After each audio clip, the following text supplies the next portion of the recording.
What kind of effort does that take for a guy that hasn't had training camp or preseason or anything? Yeah, it's amazing. He played really, really well.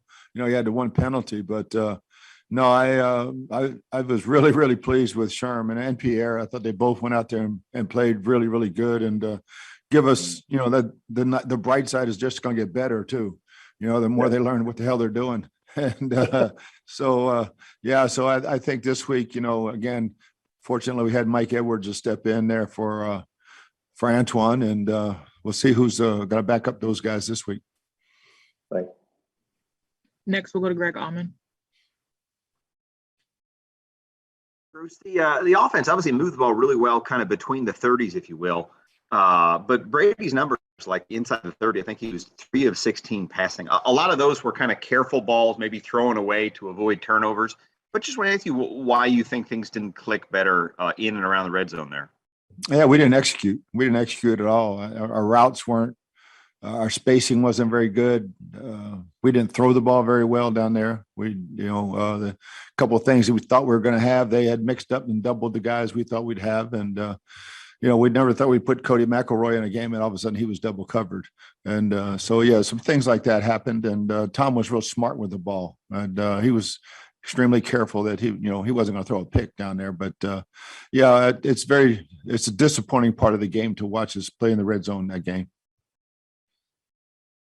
Bruce, you kind of offered up updates on the guys hurt yesterday, but for some of the guys that have been out for a while, this is a week where Sean Murphy-Bunting, in theory, could return to practice. How is he doing kind of recovering from that elbow injury? Yeah, he's making progress. He's still probably ways away, but he's making progress.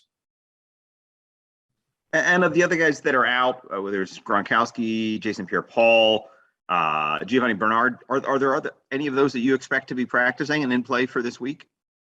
It's yet to be determined. I think Jamel Dean should be getting some practice in this week. JPP might get a little in. I don't know if he'll play yet. Each one of those guys, we'll find out more Wednesday. Next, we'll go to Ira Kaufman. Bruce, question about Joe Tryon. Bruce, he's got a lot to learn, Bruce, I know, but when he makes a mistake, he's going 100 miles an hour making a mistake. So doesn't that leave him in good stead going forward? Oh, there's no doubt, Ira. He is fun to watch. He's got a ton of talent, and he plays really, really hard and fast. And he's one of those guys too. He's just going to get better and better the more he understands the pro game, and that speed isn't always the rush. And power sometimes helps more, and he's got both those things. So, I think he's just going to get better and better. And Bruce, being 3-1 at this point, I think you'd agree with me. Your team hasn't played a complete game yet. You can play a lot better. So, Bruce, in that regard, you got to be feeling pretty good sitting 3-1. Oh, there's no doubt. There's no doubt. Yeah, and I think offensively, especially, I thought defense, we made nice improvements, and but offensively, it's still not clicking on all cylinders like it should be. And we looked really good for a series or two, and then we still keep shooting ourselves in the foot with penalties or missed assignments, and they've got to be corrected. And it's on the players. We talked about it enough. It's on the players. Next, we'll go to Reynolds. Hey, Bruce, obviously Joe Tryon-Shoyinka had the 2 sacks last night, but it seems like he's really made some strides in the area of run defense. There was a play where he basically took on 3 guys, had contributed for a tackle for loss, setting the edge. Where have you really seen him grow in terms of his run defense? Is it doing things like setting the edge?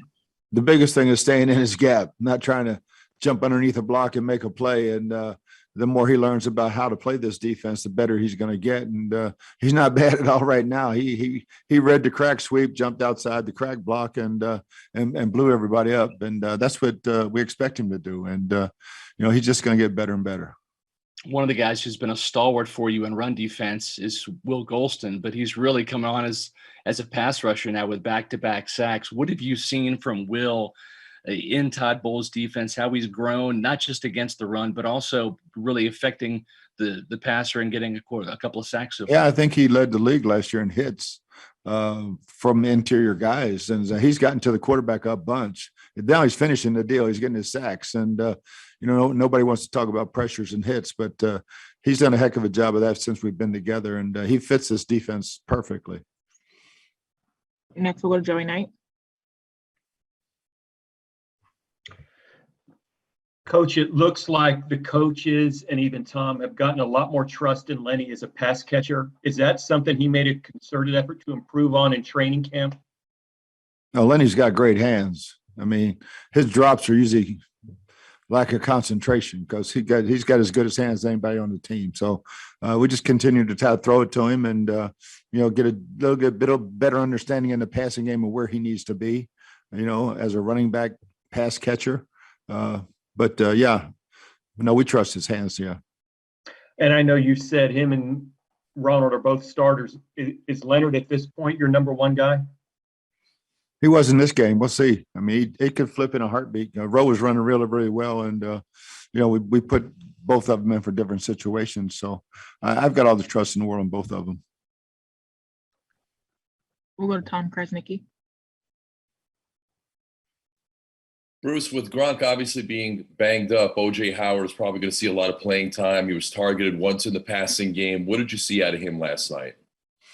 Yeah, his pad level was a little high a couple of times in the run game, but he's getting better and better. And again, he was open a couple of times. We just didn't look his direction. So just continue to improve. I got all the confidence in the world in O.J. He's a good football player. And were you surprised that Coach Belichick decided to kick that 56-yard field goal instead of going for it on 4th and 3 there in the rain? No, not at all. I saw that kid make that thing from 60 in harder rain in warmups, and it was in the back of the net. So it was like, I thought it was a perfect call for him. Thank you. Appreciate it. Bet. We'll go back to Rick Stroud. Bruce, I guess, you never want anybody to get hurt, but you hate to have a run on a position. So what does it say, whether it's your front office, your scouting department, and you come up with guys like whoever they are, Delaney, Rashad. I mean, it's all those guys that have been able to come in, and it's not an easy position to fill, right?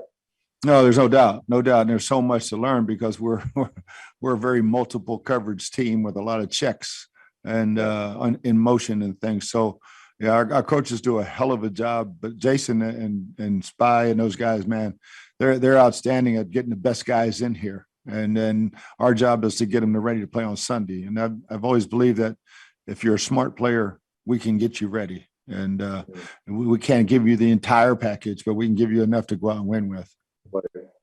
And I think Bowles was really aggressive yesterday. That might have something to do with who the quarterback was. I don't know. But the pressure, that's the easiest way to help those guys, right? Are you going to have to continue to try to emphasize that to give them some help back there? Yeah, even if it's front four pressure, we got just 2 sacks. I think we're both just front 4 sacks. But you got to mix it up. You got to be aggressive. Our guys love being aggressive. They came out in a ton of 2-back sets, which allowed us to get downhill with some inside linebacker pressures too. Thanks. We have time for a few more. Next, we'll go to Steve Isbitz. Coach, how do you feel Shaq Barrett bounced back last night for what you're looking for in him each week? Oh, man, I thought Shaq had a heck of a game. He had the sack, he had a couple of pressures, but he had good drops in coverage, and he played outside linebacker. It's a shame they took away that fumble because that was a great play by him on that forced fumble. And I don't know what a fumble is anymore. So I would have challenged that in a heartbeat, and still talking about it with the league today. And through the first 4 games, where do you see Devin White's game when it comes to the very high bar and the standard for him? I think Devin's been really solid. He has a tendency sometimes to freelance a little bit because he's got so much talent, and sometimes it works and sometimes it doesn't. Last question will come from Greg Allman. Bruce, I was going to ask you about that fumble in the first quarter that was reversed. Did you get any kind of explanation in terms of him, the receiver, not making a football move, or what would have caused that to be deemed an incomplete pass? Yeah, I've always thought running towards the goal line was a football move. They said he had 2 steps, total control, but there had to be a third element. I don't know what the hell that is. I caught the ball and I'm running to the goal line. That's a football move. And, the person I talked to in the league office agreed with me today, but he wasn't on that. He wasn't on that game. So it's very confusing. Bruce, thanks. All right, that's all we have time for. Appreciate taking time, Coach. Thanks, guys.